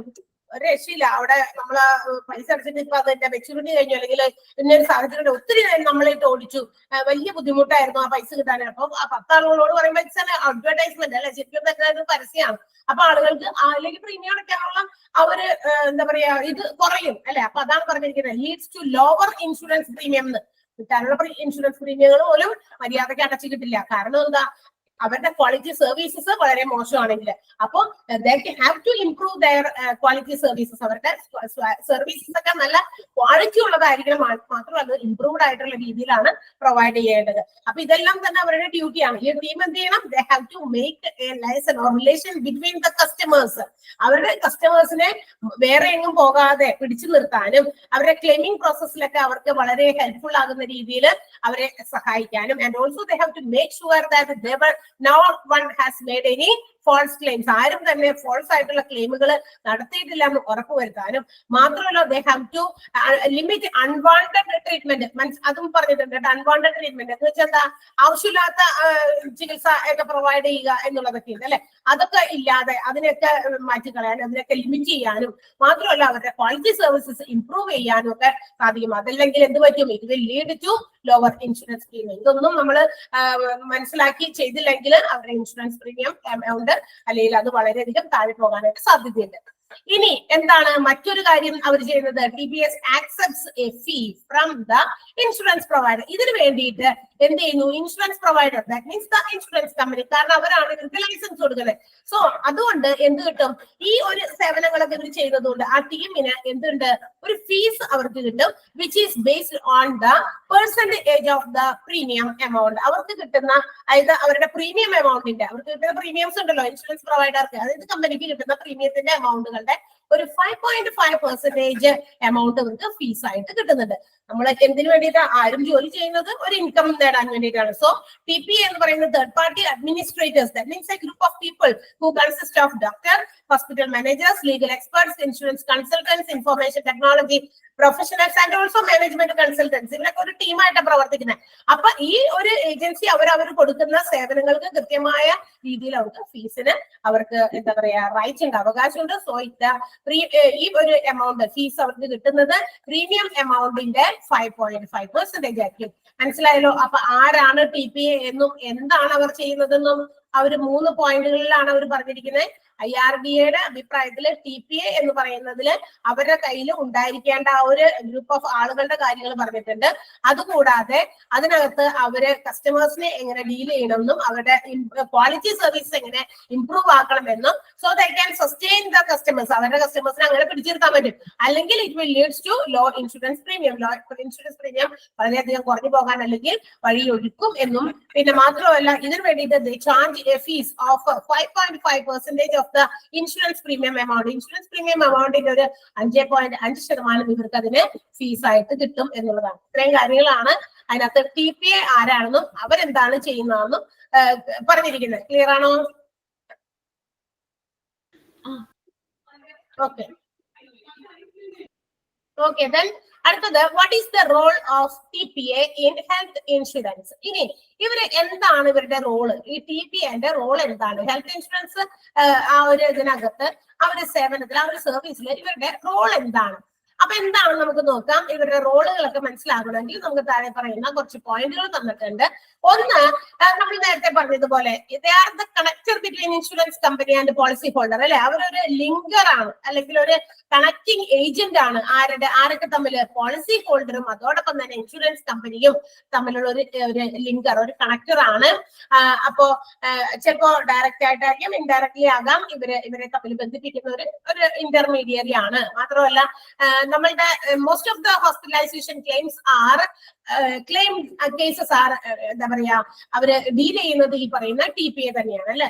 എല്ലാ ഹോസ്പിറ്റലൈസേഷൻ ഉണ്ടാകുന്ന എക്സ്പെൻസുകളോ മറ്റു കാര്യങ്ങളോ ക്ലെയിമുകളോ ഒക്കെ ഉണ്ടെങ്കിൽ അതൊക്കെ ഇവരുടെ കൈകളിലൂടെയാണ് കടന്നു പോകുക. ഇവര് ആദ്യമായിട്ട് പറയുന്നത് ഇതാണ്, പോളിസി ഹോൾഡറും ഇൻഷുറൻസ് കമ്പനിയുമായിട്ട് ഡയറക്ട്ലി ഓർ ഇൻഡയറക്ട്ലി ബന്ധപ്പെട്ട് കിടക്കുന്നവരാണ്. ആൻഡ് TPA എന്ന് പറയുന്നതാണ് most of the hospitalization claim കേസസിലൊക്കെ ഇവരാണ് ഇവരെ കണക്ട് ചെയ്യുന്നത്. ഇനി എന്താണ്, മാത്രമല്ല ഇതിനു വേണ്ടിയിട്ട് എന്ത് ചെയ്യുന്ന അറിയാമോ, TPA provides the policy holder with unique identification number. ഇവർക്ക് ഈ TPA കണക്ട് ചെയ്യാൻ വേണ്ടിയിട്ട് പെട്ടെന്ന് തന്നെ ഇവരുമായിട്ട് ഒരു കണക്ഷനിൽ വരാൻ, ഇൻഷുറൻസ് കമ്പനിയെ ചിലപ്പോൾ നേരിട്ട് കണക്ട് ചെയ്യാൻ പറ്റില്ല. അപ്പൊ ഇവരുമായിട്ടൊരു കണക്ഷനിൽ വരാൻ വേണ്ടിയിട്ട് ഇവർക്ക് പോളിസി ഹോൾഡർ എന്ത് കൊടുത്തിട്ടുണ്ട്, ഒരു യൂണിക് ആയിട്ടുള്ള ഐഡന്റിഫിക്കേഷൻ നമ്പർ കൊടുക്കുന്നത്. യൂണിക് മീൻസ് ഒറ്റപ്പെട്ടത്, ഒരേപോലത്തെ കൊടുക്കില്ല എല്ലാവർക്കും. അപ്പൊ ഒരു യൂണിക് ആയിട്ടുള്ള ഒരു identification number and an ID card, ഒരു ID കാർഡ് കൊടുത്തിട്ടുണ്ട്. എന്തിനു വേണ്ടിയിട്ട്? Which will help them for making the claim settlement. ഈ ക്ലെയിം സെറ്റിൽമെന്റ് ഒക്കെ നടത്താൻ വേണ്ടിയിട്ടും എളുപ്പത്തിലാക്കാൻ വേണ്ടിയിട്ടും ഒക്കെ ഇവർക്ക് ഒരു ഐഡന്റിഫിക്കേഷൻ നമ്പറും ഒരു ID കാർഡും പ്രൊവൈഡ് ചെയ്തിട്ടുണ്ട് എന്നാണ്. അപ്പോ അതാണ് ഈ TPA ചെയ്യുന്നത്. അപ്പൊ TPAയുടെ പ്രവർത്തനങ്ങൾ എന്താണ് എന്ന് ചോദിച്ചു കഴിഞ്ഞാൽ ഇൻഷുറൻസ് കമ്പനിയും പോളിസി ഹോൾഡറും തമ്മിലുള്ള ഒരു ഡയറക്റ്റോ ഇൻഡയറക്റ്റോ ആയിട്ടുള്ള എന്താ പറയാ ഹോസ്പിറ്റൽ ക്ലെയിമുകളൊക്കെ സെറ്റിൽ ചെയ്യാൻ വേണ്ടിയിട്ടുള്ള ഒരു ലിങ്കർ ആണ്, ഒരു കണക്ടർ ആണ്. For that purpose, the TPA has provided a identification number and an ID card, which will help them to settle the claim. ക്ലെയിമുകളൊക്കെ settle ചെയ്യാൻ വേണ്ടിയിട്ട് അവരുടെ ഐഡന്റിഫിക്കേഷൻ നമ്പറും ഒരു കാർഡും പ്രൊവൈഡ് ചെയ്തിട്ടുണ്ട്. ഇനി അടുത്തത് എന്താ ഇവർ ചെയ്യുന്നത്? ഇതെല്ലാം ഇങ്ങനെ നടന്ന് അതിന്റെ പടിപടിയായിട്ട് ഓരോ ഇൻസിഡന്റുകൾ വരുമ്പോഴോ പോളിസി ഹോൾഡേഴ്സിനെ ഹെൽപ്പ് ചെയ്തൊക്കെ ലിങ്ക് ചെയ്തൊക്കെ അങ്ങനെ പോകും. പക്ഷേ ഇക്കാര്യങ്ങളൊക്കെ they have to maintain as a record. ഈ റെക്കോർഡ് മെയിന്റനൻസിലും ഇവര് സഹായിക്കുന്നുണ്ട്. ആര്? TPA. അതായത് പേഷ്യൻസിനെ ഒക്കെ ട്രീറ്റ് ചെയ്യുന്നു, അഡ്മിറ്റഡ് പേഷ്യൻസിന് എന്തൊക്കെ എന്താ പറയാ പോളിസി കവറേജുകളാണ് വാങ്ങിച്ചു കൊടുത്തത്, അല്ലെങ്കിൽ എന്തൊക്കെ കാര്യങ്ങളാണ് നമുക്ക് വേണ്ടി ചെയ്തത്. അപ്പൊ ഇങ്ങനെ കുറെ കാര്യങ്ങൾ ഉണ്ടാവല്ലോ. സോ ഇങ്ങനെയുള്ള കാര്യങ്ങളൊക്കെ റെക്കോർഡ് ചെയ്ത് കീപ്പ് ചെയ്യാൻ വേണ്ടിയിട്ട് TPA സഹായിക്കും എന്നുള്ളതാണ് പ്രത്യേകത. ഇവരെല്ലാം വെക്കേണ്ടത് റെക്കോർഡ്സ് ഒക്കെ കീപ്പ് ചെയ്യുന്നവർ ആരാണോ അവർക്ക് ഒരു എയ്ഡ് ആയിട്ട്, ഒരു ഹെൽപ്പിംഗ് ഒരു ഹാൻഡ് ആയിട്ട് ഇവർ പ്രവർത്തിക്കും. TPA aids in maintaining necessary records related to policy holders when they are admitted as patient. Patient ആയിട്ട് ഹോസ്പിറ്റലിൽ എപ്പോഴാണ് എന്താ പറയാ അഡ്മിറ്റ് ചെയ്യപ്പെട്ടത് അപ്പോൾ മുതൽ അവരുടെ ഇൻഷുറൻസ് കമ്പനിയുമായിട്ട് നടത്തുന്ന ഡീലിങ്സ് ഒക്കെ എപ്പോഴും റെക്കോർഡ് ചെയ്ത് വെക്കാനായിട്ട് ഇവര് സഹായിക്കുമെന്നുള്ളതും ഇവരുടെ ഒരു ഫംഗ്ഷനാണ്, ഇവർ ചെയ്യുന്ന പ്രവൃത്തിയാണ്. ഇനി അടുത്തത് എന്താ? Claim settlement. TPA guarantee smooth coordination between the hospital and insurance company. വളരെ നല്ല രീതിയിലുള്ള ഒരു എന്താ പറയാ ഒരു കോർഡിനേഷൻ, അതായത് ഹോസ്പിറ്റലും ഇൻഷുറൻസ് കമ്പനിയും തമ്മിൽ ബന്ധിച്ച് എന്താ പറയാ ഒത്തൊരുമിച്ച് പ്രവർത്തിക്കുന്നതിന് വേണ്ടിയിട്ടുള്ള ഒരു സ്മൂത്ത് ആയിട്ടുള്ള ഒരു കോർഡിനേഷന് വേണ്ടിയിട്ട് TPA എന്ത് ചെയ്യുന്നുണ്ട്? പ്രവർത്തിക്കുന്നുണ്ട്. അവർ ഉറപ്പ് തരുന്നുണ്ട്, അതായത് ഗ്യാരണ്ടി കൊടുക്കുന്നുണ്ട് നല്ലൊരു ബന്ധം കാത്തു സൂക്ഷിക്കാൻ വേണ്ടിയിട്ട്. മാത്രമല്ല നമുക്കറിയാം ഹോസ്പിറ്റലൈസ്ഡ് എക്സ്പെൻസുകളൊക്കെ മീറ്റ് ചെയ്യുന്നതാണ് insurance company. And they are not providing cash ആയിട്ട് കൊടുക്കുകയല്ല ചെയ്യുന്നത്. ക്യാഷ്ലെസ് ട്രീറ്റ്മെന്റ് കിട്ടാൻ വേണ്ടിയിട്ട് നമ്മൾ കാശ് കൊടുക്കാതെ നമുക്ക് ട്രീറ്റ്മെന്റ് കിട്ടുന്നു. അതിന് ഹെൽപ്പ് ചെയ്യുന്നത് ഇൻഷുറൻസ് കമ്പനി. അത്രേ ഉള്ളൂ കാര്യം. അപ്പൊ അത്തരം കേസസ് ഒക്കെ സെറ്റിൽ ചെയ്യാൻ വേണ്ടിയിട്ട് ഇവരെന്ത് ചെയ്യുന്നു? ഒരു ക്ലെയിം സെറ്റിൽമെന്റിന് വേണ്ടിയിട്ടുള്ള കോർഡിനേഷൻ നടത്തുന്നത് ഹോസ്പിറ്റലും അതുപോലെ പോളിസി പ്രൊവൈഡറുമാണ്, അതായത് ഇൻഷുറൻസ് കമ്പനിയുമായിട്ടായിരിക്കും എന്നാണ് പറഞ്ഞേക്കുന്നത്. അതിന് വേണ്ടിയിട്ട് TPA offers back and support എന്നാ പറഞ്ഞേക്കണേ. തുടക്കം മുതൽ അവസാനം വരെ അവരുടെ സപ്പോർട്ട് അവർ കൊടുത്തിരിക്കുന്നു. അതിനുവേണ്ടി ഹോസ്പിറ്റലിനും അതുപോലെ കമ്പനിക്കും, ഹോസ്പിറ്റലിനും കമ്പനിക്കും ബാക്ക് അപ്പ് അല്ലെങ്കിൽ സപ്പോർട്ട് ചെയ്യാൻ വേണ്ടിയിട്ട് ഈ ക്ലെയിംസ് സെറ്റിൽ ചെയ്ത് കഴിയുന്നത് വരെ ഇവർ ഒപ്പം തന്നെ ഉണ്ടാകും, മാറി നിൽക്കില്ല എന്നാണ് പറയുന്നത്. And the next one full time സപ്പോർട്ടാണ്. 24/7, അതായത് ഒരു ഡെയിലി എപ്പോ വേണമെങ്കിലും customers can ask any queries, എന്ത് വേണമെങ്കിലും ചോദിക്കാം. ഇവരുടെ ഇൻഷുറൻസിനെ സംബന്ധിക്കുന്ന ഏത് തരത്തിലുള്ള ചോദ്യങ്ങൾക്കും മറുപടി പറയാനായിട്ട് TPA എപ്പോഴും എന്തായിരിക്കും? സന്നദ്ധരായിട്ടുണ്ടാകും. പോളിസി ഹോൾഡേഴ്സിന് മേ ഹാവ് മെനി എൻക്വയറീസ്, അല്ലെ? അവർക്ക് പല പല സംശയങ്ങളും കാര്യങ്ങളൊക്കെ ഉണ്ടാകും. So that the TPS have to provide എന്താ പറയാ നെസസറി ഇൻഫർമേഷൻസ്. അവർ കൃത്യമായ രീതിയിലുള്ള ഇൻഫർമേഷൻസ് അവർക്ക് കൊടുക്കാൻ വേണം. And they can get the feedback. മാത്രമല്ല വേണമെങ്കിൽ ഇവരുടെ സർവീസസിനെ കുറിച്ചുള്ള ഫീഡ്ബാക്സ് വേണമെങ്കിൽ നമുക്ക് തിരിച്ച് TPAക്ക് എന്ത് ചെയ്യാം? കസ്റ്റമേഴ്സിനോട് വിളിച്ചു ചോദിക്കാം. അപ്പൊ നമ്മളെ ഏത് രീതിയിലാണോ നമ്മളോട് അവർ റെസ്പോണ്ട് ചെയ്യുന്നത് ആ രീതിയിലായിരിക്കും കസ്റ്റമേഴ്സ് തിരിച്ചു കൊടുക്കുക, അല്ലെ? അപ്പൊ ഗിവ് ആൻഡ് ടേക്ക് പോലെ തന്നെയാണ്. അപ്പൊ TPA എങ്ങനെയാണ് കസ്റ്റമേഴ്സിനോട് ബിഹേവ് ചെയ്യുന്നത്, അവരോടുള്ള ബന്ധം എങ്ങനെയാണ്, അവർക്ക് എങ്ങനെയുള്ള റെസ്പോൺസ് ആണ് കൊടുക്കുന്നത്. നമ്മൾ ഇന്ന് വിളിച്ചു 3 ദിവസം കഴിഞ്ഞിട്ടാണ് നമ്മളെ കോളക്ട് ചെയ്ത് കണ്ടില്ല, അതാണ് ഇതാണെന്നൊക്കെ പറഞ്ഞിട്ട് കാര്യമില്ലല്ലോ, അല്ലെ? ഇതൊക്കെ നമുക്കറിയാം. ഇൻഷുറൻസിനെ നമ്മൾ സമീപിക്കുന്നത് എപ്പോഴും നമ്മളൊരു ഡേഞ്ചർ സിറ്റുവേഷനിൽ തന്നെ ആയിരിക്കണം, അല്ലെ? എന്തെങ്കിലും തരത്തിലുള്ള ആക്സിഡൻസ്, ഇൻസിഡൻസ്, സിക്നസ് അല്ലെങ്കിൽ മരണം ഒക്കെ ബന്ധപ്പെട്ടതായിരിക്കും. അല്ലാണ്ട് വീട്ടിൽ വിളിച്ചിട്ട് നമ്മൾ അവരുടെ സുഖാന്വേഷണം അറിയിക്കാൻ വേണ്ടിയിട്ട് വിളിക്കുന്നതായിരിക്കില്ല. അപ്പൊ അറ്റ് ദാറ്റ് ടൈം അവരെന്ത് ചെയ്യണം? നമ്മളോട് പെട്ടെന്ന് തന്നെ റെസ്പോണ്ട് ചെയ്യണം. ഒരു മിനിറ്റ് പോലും കളയാതെ റെസ്പോണ്ട് ചെയ്യേണ്ട ഒരു സാഹചര്യമാണ്. അതുകൊണ്ടാണ് പറഞ്ഞത് 24/7 വർക്കിംഗിലായിരിക്കും TPA എന്ന് പറയുന്നത്. അപ്പൊ അവര് നമ്മൾക്ക് തരുന്ന സപ്പോർട്ട് നമ്മൾ തിരിച്ചും അങ്ങോട്ടേക്ക് ഫീഡ്ബാക്ക് പോലെ നമ്മൾ അറിയിക്കും എന്നുള്ളതാണ്. പിന്നെ അഡീഷണൽ സർവീസസ് മാത്രമല്ല TPA also provides some additional services such as ambulance services, medical supplies, etc. to the policy holders. പെട്ടെന്ന് ചിലപ്പോ ഈ പറയുന്ന ഹോസ്പിറ്റലൈസ്ഡിൽ ആക്കാൻ വേണ്ടിയിട്ട് ചിലപ്പോ അവർക്ക് വരാനുള്ള ട്രാൻസ്പോർട്ടേഷൻ ഫെസിലിറ്റി ഇല്ല, പെട്ടെന്ന് എത്തിക്കേണ്ടതാണ്. സോ ആംബുലൻസ് ഫെസിലിറ്റി പ്രൊവൈഡ് ചെയ്യണം. അപ്പൊ അതിനുവേണ്ട സഹായങ്ങളും സജ്ജീകരണങ്ങളും ഒരുക്കുക. അറേഞ്ച്മെന്റ് സഹായം മാത്രം ചെയ്താൽ പോരല്ലോ, സജ്ജീകരണം പെട്ടെന്ന് അതിന് വേണ്ടിയിട്ടുള്ള കാര്യങ്ങൾ ചെയ്യുക. പിന്നെ എന്തെങ്കിലും മെഡിക്കൽ സപ്ലൈസ് ആവശ്യമുണ്ടെങ്കിൽ, എക്യുപ്മെന്റുകളൊക്കെ ആവശ്യമുണ്ടെങ്കിൽ അത് പ്രൊവൈഡ് ചെയ്യാനായിട്ട് എമർജൻസി സിറ്റുവേഷൻസിൽ ഇതിനും അവര് സഹായം നൽകുന്ന പറയാം. അപ്പൊ TPAക്ക് ചെറിയ റോളൊന്നുമല്ല, കുറച്ച് വലിയ റോൾ തന്നെയാണുള്ളത്. ക്ലെയിം സെറ്റിൽ ചെയ്യുന്ന സമയത്ത് ഹോസ്പിറ്റലൈസ്ഡ് ആക്കാൻ വേണ്ടിയുള്ള കാര്യങ്ങളിൽ, പിന്നെ എന്താ പറയാ ക്ലെയിം സെറ്റിൽ ചെയ്യാനും, പിന്നെ ഏതെങ്കിലും തരത്തിലുള്ള റെക്കോർഡുകളൊക്കെ കീപ്പ് ചെയ്യുന്നതിന് സഹായിക്കാനും, പിന്നെ ഫുൾ സപ്പോർട്ട് 24/7 കസ്റ്റമേഴ്സിനോടൊപ്പം ആയതുകൊണ്ട് അവരുടെ ഫീഡ്ബാക്കുകൾ അറിയിക്കാനും, പിന്നെ അഡീഷണൽ സർവീസ് ആയിട്ടുള്ള ആംബുലൻസ് അതുപോലെ തന്നെ മെഡിക്കൽ സപ്ലൈസ് ഒക്കെ പ്രൊവൈഡ് ചെയ്യാനൊക്കെ എല്ലായിടത്തും ഇവരുടെ കയ്യുണ്ടെന്നാ പറയാം. അപ്പൊ നിസ്സാരക്കാരല്ല അവര്. ഇൻഷുറൻസ് കമ്പനിക്ക് ഉള്ളതുപോലെ തന്നെ കുറച്ച് ഉത്തരവാദിത്തങ്ങൾ അധികമാണ് ആർക്കുള്ളത്, TPAക്കുള്ളത്. ഇൻഷുറൻസ് കമ്പനിക്ക് ആരാണോ തന്റെ കസ്റ്റമർക്ക് ആർക്കാണോ എന്തെങ്കിലും കാര്യങ്ങൾ വന്നേക്കെന്ന് വെച്ചാൽ അവരുടെ ട്രീറ്റ്മെന്റിന് വേണ്ട ഫണ്ടുകൾ ട്രാൻസ്ഫർ ചെയ്യുക എന്നുള്ളത് മാത്രമേ ജോലിയുള്ളൂ. പക്ഷെ ഇതിനെല്ലാം കണക്ട് ചെയ്യുന്ന ഒരാളുകൾ വേണം അല്ലെ. ചില കാര്യങ്ങൾ എല്ലാം ഒത്തു വന്നിട്ടുണ്ട്, ക്യാഷ് ഉണ്ട്, എല്ലാം ഉണ്ട്. പക്ഷെ ചില കാര്യങ്ങൾ നടക്കണമെങ്കിൽ നടത്തിപ്പുകാരൻ വളരെ ഇമ്പോർട്ടന്റ് ആയിട്ട് ആക്റ്റീവായിട്ട് ഓടി നടന്നാലേ കാര്യങ്ങൾ നടക്കുള്ളൂ. കയ്യിൽ കാശോ അല്ലെങ്കിൽ മറ്റു കാര്യങ്ങളോ നമ്മൾ ഒരുക്കി വെച്ചിട്ട് നമ്മൾ ചില കാര്യങ്ങൾക്ക് വേണ്ടി എല്ലാം എന്റെ കയ്യിലുണ്ട്, ഫണ്ടൊക്കെ വളരെ സെറ്റാണ് ഒക്കെ വെച്ചിട്ടുണ്ട്, പക്ഷെ അതിനു വേണ്ടി നമ്മളത് അതെങ്ങനെ ഉപയോഗിക്കണം, അതെങ്ങനെ ഹാൻഡിൽ ചെയ്യണം ചില സിറ്റുവേഷൻസിൽ എന്നൊക്കെ നമുക്ക് അറിയാനും പെട്ടെന്ന് ആക്റ്റീവ് ആകാനും പറ്റിയ ചില ആളുകൾ കൂടെ ഉണ്ടെങ്കിൽ എല്ലാം പെട്ടെന്ന് നടക്കും അല്ലെ. അല്ലെങ്കിലോ ഫണ്ട് എത്രയുണ്ടെന്ന് പറഞ്ഞാലും അതൊക്കെ അവിടെ ഇരിക്കും, നമ്മളിങ്ങനെ ലാഗ് അടിച്ച് ഇങ്ങനെ വന്നിച്ച് ഇരിക്കും അല്ലെ. അപ്പൊ TP ഭയങ്കര ഒരു സ്പിരലിനെ പോലെ ഇങ്ങനെ ഭയങ്കര ആക്റ്റീവായിട്ട് ഇവരെയൊക്കെ തമ്മിൽ കണക്ട് ചെയ്യാനാണ് എന്നാണ് പറയാ. അതാണ് അതിന് വേണ്ടിയിട്ടൊക്കെ തന്നെയാണ് ഈ IRDA അവർക്ക് ഒരു ലൈസൻസ് പ്രൊവൈഡ് ചെയ്തിരിക്കുന്നത്. ക്ലിയർ ആണോ? മനസ്സിലായോ?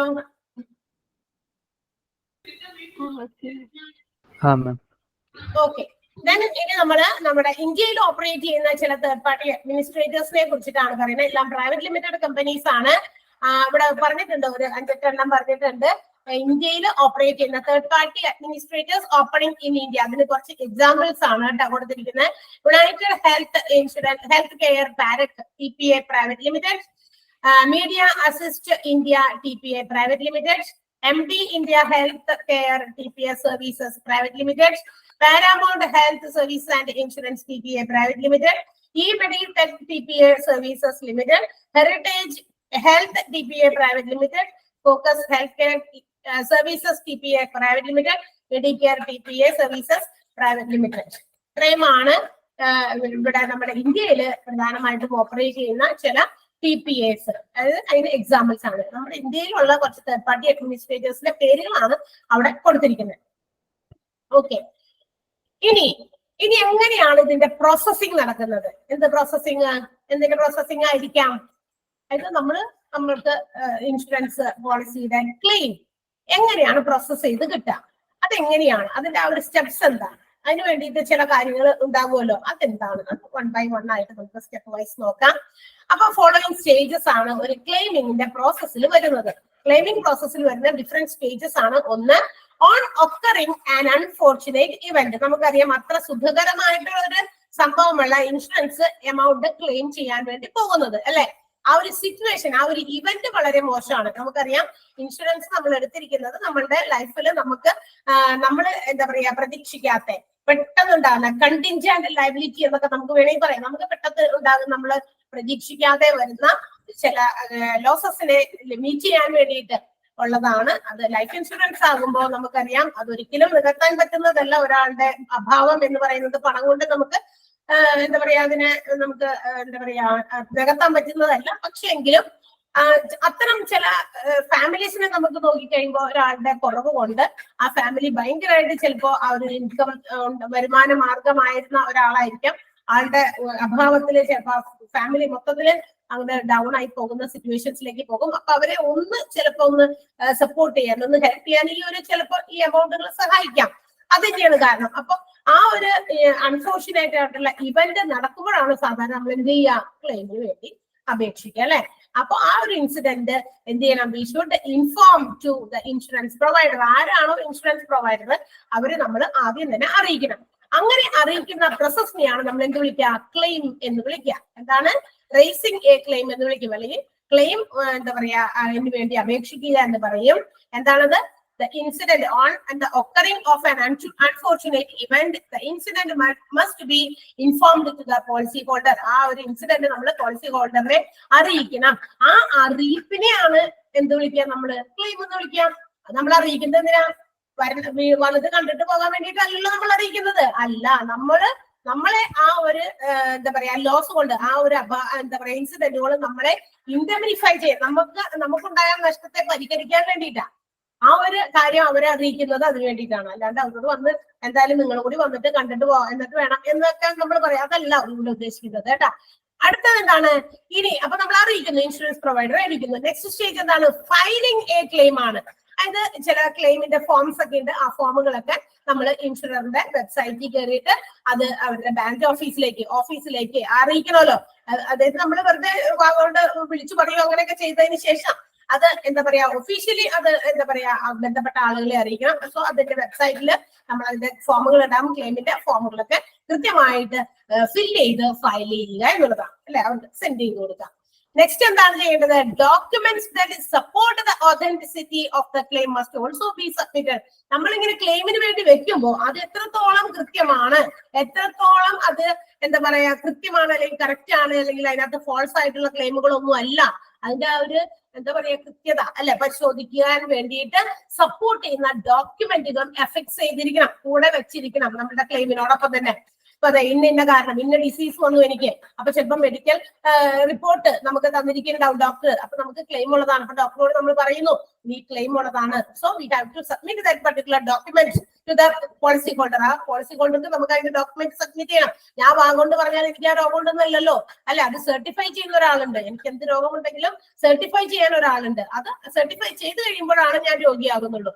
അല്ലാത്തടത്തോളം കാലം ഞാൻ വെറുതെ പറഞ്ഞുകൊണ്ടിരിക്കണം എനിക്ക് എന്തോ സുഖമുണ്ട്, ഇന്ന രോഗം ഉണ്ടെന്നൊക്കെ നമ്മള് വാഗോണ്ട് പറഞ്ഞാൽ അത് രോഗമാകുന്നില്ല അല്ലെ. പക്ഷെ അത് നമുക്ക് വരുന്നു എന്ന് തെളിയിക്കുന്നതിന്റെ പ്രൂഫ് ഡോക്ടർ തന്നെ സർട്ടിഫൈ ചെയ്യുമ്പോൾ മാത്രമാണ്. നമ്മളെല്ലാവരും ഡോക്ടേഴ്സ് അല്ലല്ലോ അല്ലെ. അപ്പൊ നമ്മളുടെ തന്നെ രോഗത്തെ കുറിച്ച് വിലയിരുത്തി എന്തെങ്കിലും ഒരു അസുഖം വന്നു, അത് കുറച്ച് ദിവസം മാറുന്നില്ല, അപ്പൊ തന്നെ നമ്മൾ വിലയിരുത്തി എനിക്ക് ഇന്ന രോഗമാണ് അങ്ങനെ പറയാൻ പറ്റില്ല. അത് നമ്മൾ ഡോക്ടറുടെ സർട്ടിഫിക്കറ്റ്. അപ്പൊ ആ ഡോക്ടറുടെ സർട്ടിഫിക്കറ്റും അറ്റാച്ച് ചെയ്തിരിക്കണം ഈ ഡോക്യുമെന്റ് ആയിട്ട്. എന്നിട്ട് ഒപ്പം നമ്മളുടെ എന്താ പറയാ ഈ ക്ലെയിമിന്റെ ഫയൽ ചെയ്യുമ്പോൾ, ക്ലെയിമിന് വേണ്ടിയിട്ട് ഫയൽ ചെയ്യുന്ന സമയത്ത് document should be also affixed or submitted along with the ക്ലെയിമിനോടൊപ്പം തന്നെ വെച്ചിരിക്കണം.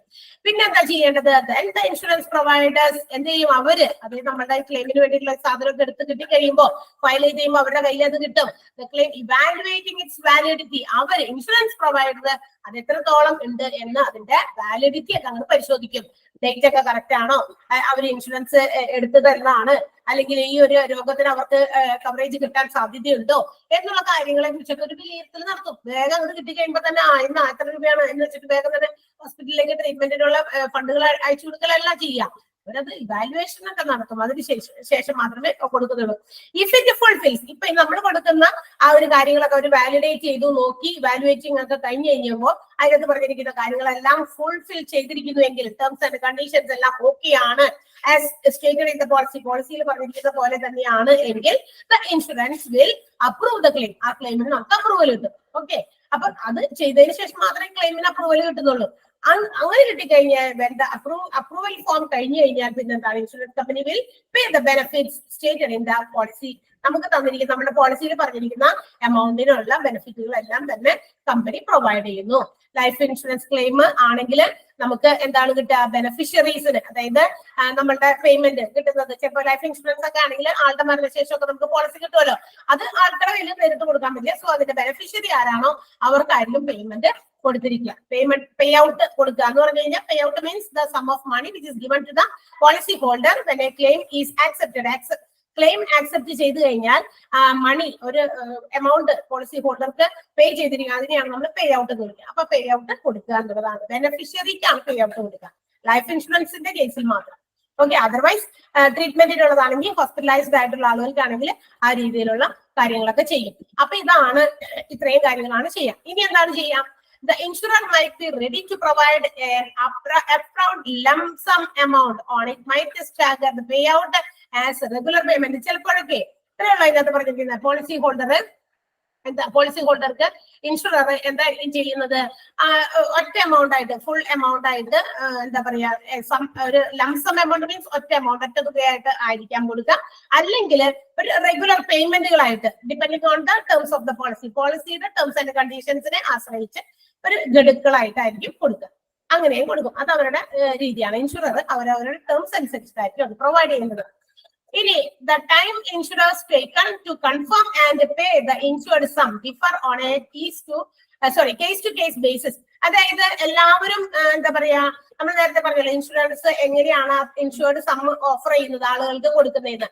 അത് എല്ലാ ഇൻഷുറൻസ് കമ്പനിക്കാരും ഒരുപോലെ അല്ല കൊടുക്കാന്ന്. അത് ക്ലെയിമുകളുടെ സെറ്റിൽമെന്റിന്റെ രീതി അനുസരിച്ച് മാറിക്കൊണ്ടിരിക്കും. ചിലപ്പോ കുറച്ച് ദിവസങ്ങൾ വൈകും, ചിലപ്പോ ഡോക്യുമെന്റ്സ് എല്ലാം ഓർഡർ ആണെങ്കിലും പെട്ടെന്ന് തന്നെ കൊടുക്കും. എല്ലാ ഡോക്യുമെന്റ്സ് ആർ ഇൻ ഓർഡർ, എല്ലാ ഡോക്യുമെന്റ്സും ക്ലിയർ ആണ്. There is no doubt in part of from the part of the insurer. ഇൻഷുറർക്ക് യാതൊരു തരത്തിലുള്ള സംശയമൊന്നുമില്ല, എല്ലാം ഓക്കെയാണ്, ഡോക്യുമെന്റ്സ് ഒക്കെ പക്ക ക്ലിയർ ആണ് എങ്കിൽ എമൗണ്ട് വളരെ കുറച്ച് ദിവസത്തിനുള്ളിൽ, only a few days will be taken, കുറച്ച് ദിവസം മാത്രമേ എടുക്കുന്നുള്ളൂ. അപ്പോ എന്താ പറയാ, തീർച്ചയായിട്ടും അവര് നെസസിറ്റി അനുസരിച്ച്, ആവശ്യകത അനുസരിച്ച് without any delay they will settle the claim. Claim ഒക്കെ പെട്ടെന്ന് തന്നെ ഡിസ്പേഴ്സ് ചെയ്യുന്നതായിരിക്കും അല്ലെങ്കിൽ സെറ്റിൽ ചെയ്യുന്നതായിരിക്കും എന്നുള്ളതാണ്. ആൻഡ് ഇതിനകത്ത് നമ്മൾ പെട്ടെന്ന് സെറ്റിൽ ചെയ്താൽ it will increase the trust worthiness. അതില് ഇൻഷുറർക്ക് തന്റെ ക്ലെയിമുകളൊക്കെ പെട്ടെന്ന് തന്നെ ക്ലിയർ ആണെങ്കിൽ അവരുടെ വിശ്വാസ്യത അവർക്ക് ഊട്ടി ഉറപ്പിക്കാൻ സാധിക്കും എന്നുള്ളതാണ്. കസ്റ്റമർ സർവീസ് പക്കയാകാൻ സാധിക്കും എന്നുള്ളതാണ്. അപ്പൊ അതുകൊണ്ട് തന്നെ അവർക്ക് എന്താ പറയാ, എളുപ്പം ഒത്തിരി കസ്റ്റമേഴ്സിന് ഇനിയും കിട്ടാനുള്ള സാഹചര്യങ്ങൾ ഉണ്ടാക്കി കൊടുക്കും. പെട്ടെന്നൊക്കെ കാര്യങ്ങളൊക്കെ സെറ്റിൽ ചെയ്ത്, അല്ലെങ്കിൽ ഡിലേ വന്നു കഴിയുമ്പോൾ നമ്മളത് 10 ആളോട് പറഞ്ഞു കഴിയുമ്പോൾ തന്നെ അവര് എന്താ പറയാ നെഗറ്റീവ് മാർക്കിംഗ് ആയി, അല്ലെ, റിമാർക്കായി. അപ്പൊ അത് ആളുകളിൽ അല്ലെങ്കിൽ സമൂഹത്തിൽ അതൊരു എന്താ പറയാ നല്ല രീതിയിൽ ഒരു ഇമ്പാക്ട് ആയിരിക്കില്ല കൊടുക്കുക അതിനെ കുറിച്ച്. അപ്പൊ അതിനു വേണ്ടിയിട്ട് എന്താ പറയാ അവരുടെ വിശ്വാസതയും അതുപോലെ തന്നെ കസ്റ്റമർ സർവീസും ഒക്കെ ഉറപ്പുവയ്ക്കാൻ വേണ്ടിയിട്ട് as soon as possible they have to settle the claim. അവരെന്ത് ചെയ്യുന്നു, പെട്ടെന്ന് തന്നെ ക്ലെയിമുകളൊക്കെ സെറ്റിൽ ചെയ്യുന്നു. ഇനി nevertheless if you are necessary that you must reveal all the details. നോക്കാം, ഇനി നമ്മള് എന്താ പറയാ, നമ്മൾ ഒരു ഇൻഷുറൻസ് എടുക്കുമ്പോൾ തന്നെ നമ്മളെ സംബന്ധിക്കുന്ന കാര്യങ്ങളൊക്കെ ഡീറ്റെയിൽസ് എല്ലാം തന്നെ വളരെ കൃത്യമായ രീതിയിൽ പ്രൊവൈഡ് ചെയ്യുകയാണെങ്കിൽ എന്റെ അവസാനം ക്ലെയിമിന്റെ സമയത്തൊക്കെ നമുക്ക് വലിയ പ്രശ്നങ്ങളൊന്നും വരില്ല. നമ്മൾ ചില ആളുകൾ എന്ത് ചെയ്യുന്ന പോളിസി എടുക്കുന്ന സമയത്ത് കൺസീൽ സം തിങ്സ്, അല്ലെ, ചില ഫാക്ടുകളൊക്കെ ചിലപ്പോൾ ഒളിച്ചു വെക്കും, എന്നിട്ടായിരിക്കും ബാക്കി കാര്യങ്ങളൊക്കെ പറയാം. അപ്പൊ അത്ര ഫാക്ടുകളൊക്കെ ഒളിച്ചു വെക്കാതെ കൃത്യമായ ഡീറ്റെയിൽസ് ആണ് വെൻ പ്രൊവൈഡിങ്. അപ്പൊ അങ്ങനെ വരുമ്പോൾ ഇൻഷുറൻസ് ക്ലെയിം സെറ്റിൽമെന്റും ഒക്കെ എളുപ്പമാക്കാൻ സാധിക്കും. ക്ലെയിമുകളൊക്കെ എത്രയും പെട്ടെന്ന് നമുക്ക് ആക്സെപ്റ്റ് ചെയ്യാൻ സാധിക്കും എന്നുള്ളതാണ്. അപ്പൊ reveal all the details about your health and life style. നമ്മുടെ ഹെൽത്തിനെ കുറിക്കുന്നതും ഇൻഷുറൻസ് എടുക്കുമ്പോൾ ഹെൽത്തിനെ സംബന്ധിക്കുന്ന ഡീറ്റെയിൽസ് ആണ് നമ്മൾ ആളുകൾക്ക് കൊടുക്കണ്ടേ. അപ്പൊ അതൊക്കെ കൃത്യമായ രീതിയിൽ തന്നെ കൊടുക്കുക. അതുപോലെ നമ്മുടെ ഹാബിറ്റ്സും, അതായത് ഫുഡ് ഹാബിറ്റ്സ്, ലൈഫ് ഹാബിറ്റ്സ് ഒക്കെ നമ്മൾ കറക്റ്റ് ആയിട്ട് ഇൻഷുറർക്ക് പറഞ്ഞു കൊടുക്കുക. നമ്മുടെ ലൈഫ് വേ ഓഫ് ലൈഫ് സ്റ്റൈലൊക്കെ പറഞ്ഞു കൊടുക്കുന്നത് കൃത്യമായ രീതിയിൽ കൊടുക്കുകയാണെങ്കിൽ അതൊക്കെ അവർ നോട്ട് ചെയ്ത് വെക്കും. So they can claim the settlement, അല്ലെ, ഈ സെറ്റിൽമെന്റ് ഒക്കെ പെട്ടെന്ന് ചെയ്ത് കൊടുക്കാനായിട്ടും ഇൻഷുറർക്ക് സാധിക്കും എന്നുള്ളതാണ്. അപ്പൊ ഫോൾസ് ആയിട്ടുള്ള ഇൻഫോർമേഷൻസ് ഇൻഷുറർക്ക് പ്രൊവൈഡ് ചെയ്യാതിരുന്നാൽ settlement of claim will be as soon as possible. എത്രയും പെട്ടെന്ന് അവർക്ക് ചെയ്ത് തീർക്കാനായിട്ട് സാധിക്കും. അപ്പൊ ഇതൊക്കെ ഈ പറയുന്ന ക്ലെയിം പ്രൊസീജിയറിന്റെ സ്റ്റെപ്സ് ആണ് നമ്മൾ പറയുന്നത്, അല്ലെങ്കിൽ സ്റ്റേജസ് ആണ്. എന്താണ് നടക്കുന്നത്, എങ്ങനെയാണ് ക്ലെയിമുകൾ അതൊരു എമൗണ്ട് ആയിട്ട് അല്ലെങ്കിൽ ട്രീറ്റ്മെന്റ് പർപ്പസിൽ ആയിട്ട് കസ്റ്റമറുടെ കയ്യിലേക്ക് എത്തുന്നത്. അപ്പൊ ഇത്രയും കാര്യങ്ങൾ ഉണ്ട് അതിനകത്ത്. അപ്പൊ ഇതൊക്കെ കൃത്യമായിട്ടാണെങ്കിൽ ഓക്കെ, കൃത്യമാണ്. ഓക്കെ, ക്ലിയർ ആയോ ദ പ്രോസസിംഗ് ഓഫ് ക്ലെയിം? മനസ്സിലായോ?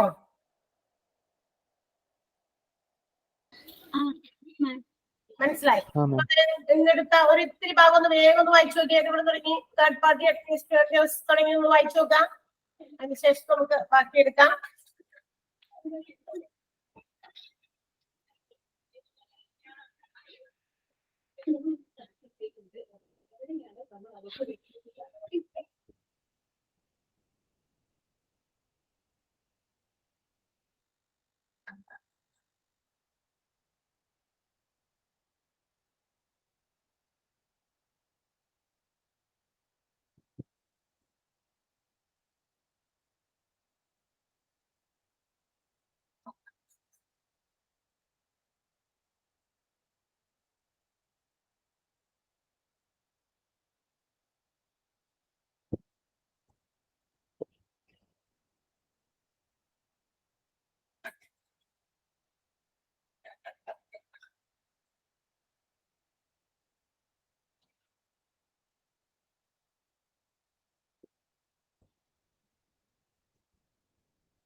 റോളൊക്കെ നന്നായിട്ട് വായിച്ചു നോക്കാം. TPA റോൾസ്, അവരുടെ പങ്ക് എന്താണ് ഹെൽത്ത് ഇൻഷുറൻസിൽ, അതൊന്ന് ജസ്റ്റ് ഒന്ന് നന്നായിട്ട് വായിച്ചു നോക്കാം.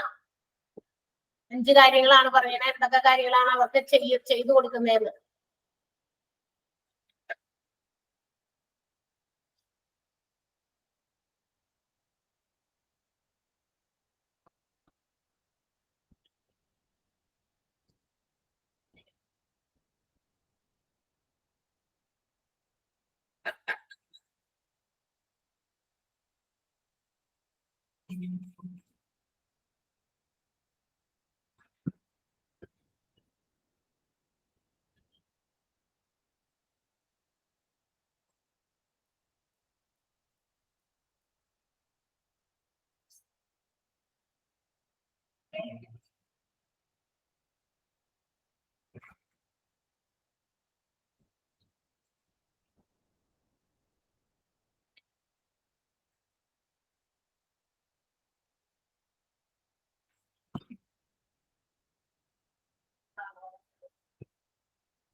ചാപ്റ്ററിൽ നമ്മള് എക്സ്ട്രാ ക്വസ്റ്റ്യൻസ് എഴുതിയിട്ടുണ്ടോ?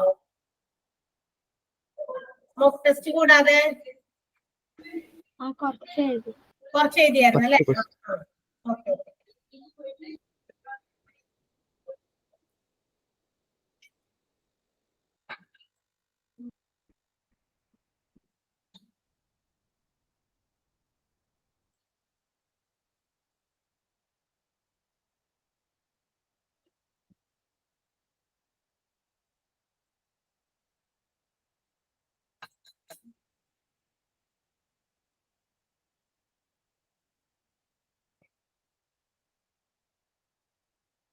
ഓക്കെ, അടുത്ത ഒരു കുഞ്ഞ് 2 ടോപ്പിക്കും കൂടി ഉണ്ട്, അത് നമുക്ക് എടുക്കണില്ല ഞാനിപ്പോ. അത് ടോപ്പിക് എന്ന് പറഞ്ഞാൽ ഒന്ന് ഇപ്പൊ നമ്മൾ പറഞ്ഞില്ലേ, ക്ലെയിംസ് എങ്ങനെയാണ്, ക്ലെയിമിന്റെ പ്രൊസീജിയേഴ്സ്, സ്റ്റെപ്സ്, സ്റ്റേജസ് എന്താണെന്ന്. അത് ഒരു എക്സാമ്പിൾ തന്നേക്കട്ടെ. ബജാജ് അലയൻസ് ഹെൽത്ത് ഇൻഷുറൻസിന്റെ ഈ പറയുന്ന ക്ലെയിമിംഗ് പ്രോസസ് ആണ് ഈ കൊടുത്തിരിക്കുന്ന ഒരു ഫ്ലോ ചാർട്ട് പോലെ കൊടുത്തിരിക്കുന്നത്. ആ ചാർട്ടും പിന്നെ അതുകൂടാതെ നമ്മൾക്ക് ഒരു എന്താ പറയാ, ഇൻഷുറൻസിലെ എക്സിക്യൂട്ടീവ് മാനേജറിന്റെ ചില റെസ്പോൺസിബിലിറ്റീസ്, ഹെൽത്ത് ഇൻഷുറൻസ് ഒക്കെ കാര്യങ്ങളൊക്കെ ചെയ്യുന്ന എക്സിക്യൂട്ടീവ് മാനേജർ ഉണ്ടാവുമല്ലോ, ആള് എന്തൊക്കെ കാര്യങ്ങളാണ് ചെയ്യേണ്ടത്, അതിന്റെ റെസ്പോൺസിബിലിറ്റീസിനെ കുറിച്ചിട്ടും. ഈ 2 കാര്യങ്ങൾ നമ്മൾ അടുത്ത ക്ലാസ്സിൽ എടുക്കുന്നുള്ളൂ. കാരണം അത് ഒരു ഇച്ചിരി നേരം കൂടി പറയാവുന്നുള്ളൂ. അത് തന്നെ ഇപ്പൊ ഞാൻ പറഞ്ഞ 2 കൂടി തീരില്ല, 2 കൂടി തീർക്കുന്ന രീതിയിലേ പറയുന്നുള്ളൂ. നമുക്കൊന്ന് 2 ക്വസ്റ്റ്യൻസ് ഞാൻ കുറച്ച് തരാം, നിങ്ങളൊന്ന് നോട്ട് ചെയ്ത് വെച്ചിട്ട് അടുത്ത ദിവസം എന്റെ ആൻസർ എഴുതിയിട്ട് വരാം കേട്ടോ. പെട്ടെന്ന് എഴുതിക്കോ.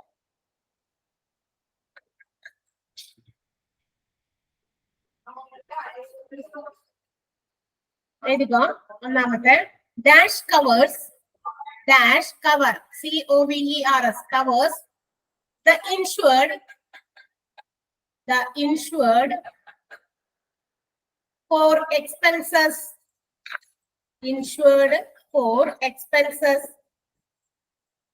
liable to be paid, liable, LIABLE, liable to be paid only on account of an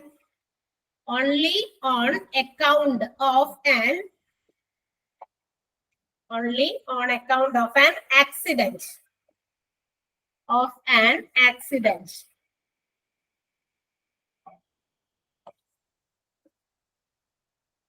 Next one, dash controls the employees' state insurance scheme. Dash controls the employees' state insurance scheme. dash controls the employees' state insurance scheme. Next one. Employees contributes. Employees are employers alla. Employees contribute. Employees contribute dash percentage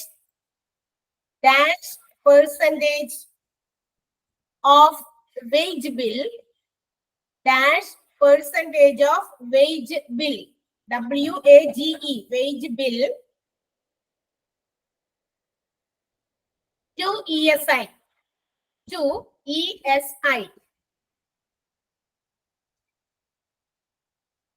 Next one. Another question. If the INR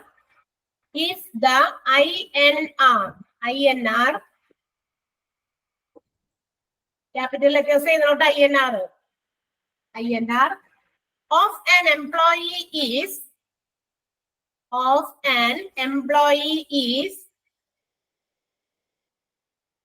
18,000 18,000 what will be his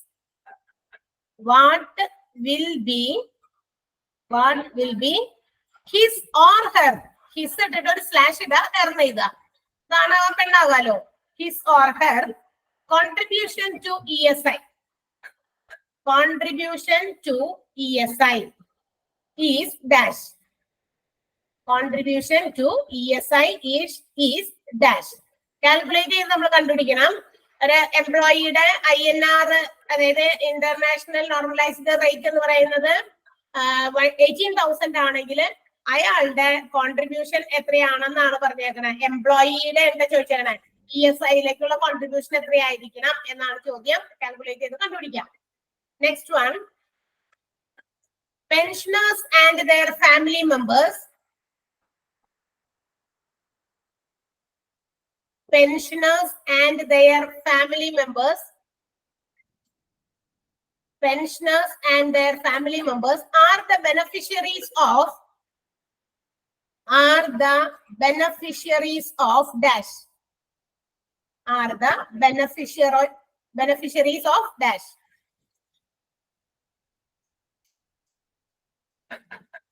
Next one. Expand INR. Expand INR.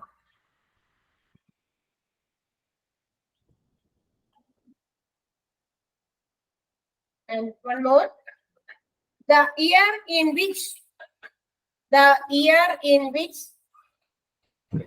RSBY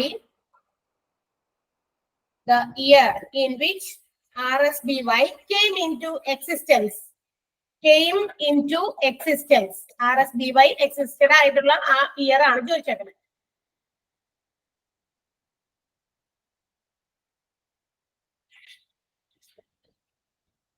answers എഴുതിയിട്ട് വരാലോ അല്ലെ? അപ്പൊ അത് വായിച്ചിട്ട് നന്നായിട്ട് വായിച്ചപ്പോ ഒരു ഇച്ചിരി ഭാഗം കൂടെ ഉള്ളൂ. അത് ഒറ്റയ്ക്ക് തീരില്ല. അതുകൊണ്ട് ഞാൻ ആ 2 ഭാഗം കൂടി അങ്ങനെ വെച്ചെന്ന് മാത്രമേ ഉള്ളൂ. അപ്പൊ അതിനനുസരിച്ച് ഇപ്പൊ ഇത്രയും തന്നിരിക്കുന്ന ഒരു കുറച്ച് ക്വസ്റ്റ്യൻസ് ഉണ്ട്. എത്ര ക്വസ്റ്റ്യൻ ഉണ്ടായിരുന്നു തന്നത്? 7 ആ ആൻസേഴ്സ് കൂടി കണ്ടെത്തിയിട്ട് വരാം കേട്ടോ. നന്നായിട്ട് വായിച്ചിട്ട് വരണേ. അടുത്ത ദിവസം ഞാൻ ഇങ്ങനെ ഓരോന്നൊക്കെ ചോദിക്കും. അപ്പൊ പെട്ടെന്ന് പറഞ്ഞ പോലെ പറയണം. മിടുക്കികളും മിടുക്കന്മാരുമായിട്ട്. ഓക്കെ, അടുത്ത ദിവസം കാണാം. Thank you. Okay, bye.